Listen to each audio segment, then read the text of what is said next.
Bombay! I'm Ron from POC Culture. Tony, it's such a thrill to speak with you. How are you? I'm really good. I'm good after this, after your daughter gave me this. Look at this. It's a picture of the two in the Benedict Society and then Forky and Fear. Look how awesome that is. Now, congratulations to your daughter. Oh, thank you. On her graduation or upcoming from high school. And I'm just wondering, you know, as you go through this life's process, so many emotions. When you look back on your daughter's teen years where Riley is, like, what are the prevailing emotions and memories that you have? Yeah, I would say the emotion I'm having a lot now is nostalgia.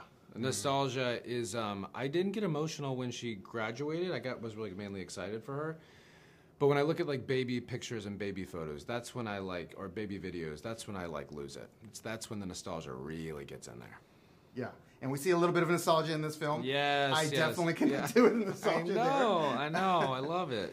Now, you, again, because your daughter is graduating high school, so you can give us a little bit of a preview of what's next for Riley after this film. Like, what are some extra emotions we haven't seen yet that, you know, we might see in the future for Riley?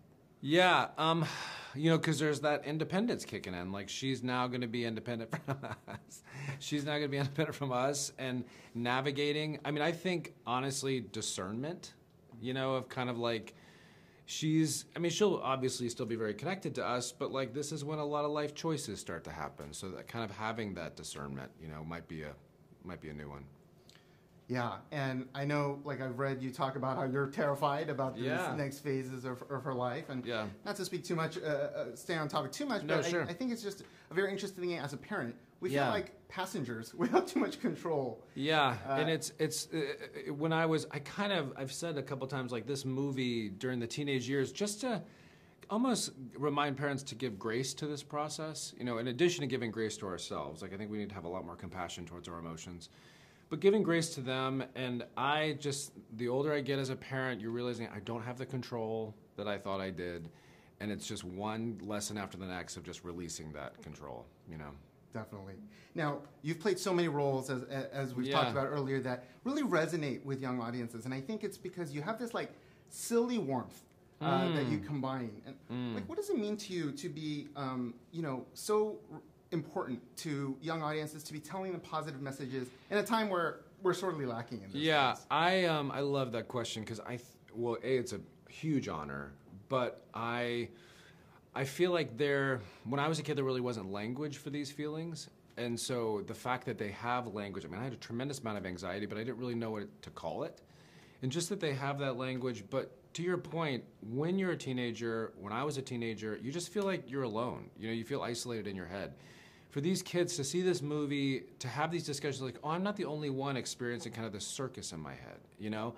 Everybody experiences it. You know, so that alone is a gift to the world, I feel like.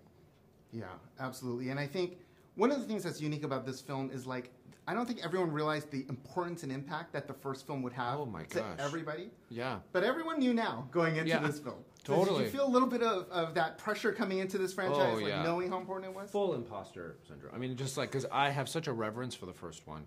And I know also these guys worked like 5 years on this movie. And so you want to just match the brilliance that they did and just step up to the plate. And of course, the whole time you're just like, they're going to replace me. You know, it's like, I don't know. It's like, I wanted to do the best of what they've done, you know?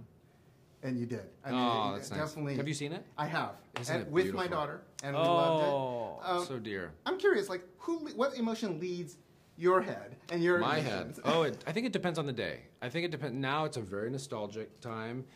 When she goes to college, there'll be a little bit of a sadness. I think there's like an anxiety and fear through line that kind of. There's just always that lovely undercurrent. Yeah. Totally agree. I'm the same, but you help appease those emotions, so dude. thank you. Thanks, brother. Congratulations on So nice to meet you. Likewise.